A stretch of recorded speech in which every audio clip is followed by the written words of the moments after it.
ആകയാൽ പുരുഷന്മാർ എല്ലായിടത്തും കോപവും വാഗ്വാദവും വിട്ടകന്ന് വിശുദ്ധ കൈകളെ ഉയർത്തി പ്രാർത്ഥിക്കണം എന്ന് ഞാൻ ആഗ്രഹിക്കുന്നു. അവണ്ണം സ്ത്രീകളും യോഗ്യമായ വസ്ത്രം ധരിച്ച് ലജ്ജാശീലത്തോടും സുബോധത്തോടും കൂടെ തങ്ങളെ അലങ്കരിക്കണം. പിന്നിയ തലമുടി, പൊന്ന്, മുത്ത്, വിലയേറിയ വസ്ത്രം എന്നിവ കൊണ്ടല്ല, ദൈവഭക്തിയെ സ്വീകരിക്കുന്ന സ്ത്രീകൾക്ക് ഉചിതമാകും വണ്ണം സൽപ്രവൃത്തികളെ കൊണ്ടത്രേ അലങ്കരിക്കേണ്ടത്. തീമോഥെയോസിന് എഴുതിയ 1-ാം ലേഖനം 2-ാം അധ്യായം 8 മുതൽ 10 വരെയുള്ള വാക്യങ്ങൾ. ജീവിതത്തിൽ പല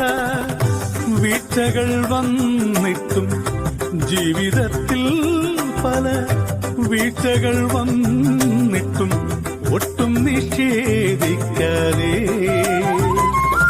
എന്നെ കേവലം സ്നേഹിച്ചു പാലിച്ചിടും